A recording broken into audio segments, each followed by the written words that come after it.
ಗಜೇಂದ್ರಗಢದಿಂದ ಬಂದಿರಿ. ನಿಮ್ಗೆ ಈ ಆರಿ ವರ್ಕ್ ಬಗ್ಗೆ ಯಾರು ಹೇಳಿದ್ರು? ಅವಳಿಗೆ ಬಾಚಿನ ಬಗ್ಗೆ ಯಾರು ಹೇಳಿದ್ರು? ಒಂದು ಇನ್ಸ್ಟಾಗ್ರಾಮ್ಗೆ ಒಂದು ನನ್ನ ಫ್ರೆಂಡ್ಸ್ ಹೇಳಿದ್ರು, ಹಾಗಾಗಿ ಕಾಂಟ್ಯಾಕ್ಟ್ ಮಾಡಿ ಇನ್ಸ್ಟಾಗ್ರಾಮ್ದಾಗಿಂದ ನೋಡ್ಕೊಂಡೆ ಬರ್ತಿದ್ದೆ. ಓಕೆ. ಮತ್ತೆ ಕ್ಲಾಸ್ ಒಳಗೆ ಇದಕ್ಕ ಯಾವ ಬ್ಯಾಚಿಗೆ ಬೇರೆ ಬಂದಿದ್ದೀರಿ ನೀವು? ಆರಿ ವರ್ಕ್ ವರ್ಕಿಗೆ ಬಂದಿದ್ದೀರಿ. ಹಂಗಾಗಿ ಮುಂಚೆ ಬರ್ಬೇಕಾದ್ರೆ ನಮ್ಗೆ ಆಗ ಬರುತ್ತಾ ಕಲಿಸ್ಕೊಡ್ತೀವಿ ಅಂತ ಹೇಳಿದ್ರೆ ಆ ಒಂದು ಭರವಸೆ ಮೇಲೆ ಬಂದೀನಿ.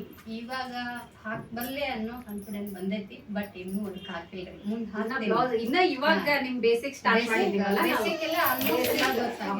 ಬೇಸಿಕ್ಕಿನ ಬಗ್ಗೆ ನಿಮ್ಗೆಲ್ಲ ಮಾಹಿತಿ ಎಲ್ಲ ಯಾವ ರೀತಿ ನಾವು ಯಾವ್ದಕ್ಕೆ ಏನ್ ಅನ್ಬೇಕು, ಅದಕ್ಕೆ ಯಾವ ತರ ಅದನ್ನ ಮಾಡ್ಬೇಕು, ಎಲ್ಲೆಲ್ಲಿ ಏನೇನ್ ಮಿಸ್ಟೇಕ್ ಅನ್ನೋದೆಲ್ಲ ನಮ್ಗೆ ಹೇಳ್ಕೊಡ್ತಾರೆ. ಅಂದ್ರೆ ನಿಮ್ ಕ್ಲಾಸ್ ಒಳಗೆ ಏನಾಯ್ತ ಅಂದ್ರು ನಿಮ್ಮ ಮೇಡಮ್ ನಿಮ್ ಬಗ್ಗೆ ಎಲ್ಲ ಅದ್ರ ಬಗ್ಗೆ ಮಾಹಿತಿ ಕೊಡ್ತಾರ. ನಮ್ಗಲ್ಲಿ ಏನು ಡೌಟ್ ಇರುತ್ತೆ ಅವತ್ತಿಂದ ಅವತ್ತೇ ಕ್ಲಿಯರ್ ಮಾಡಿಸ್ತಾರೆ. Okay, thank you.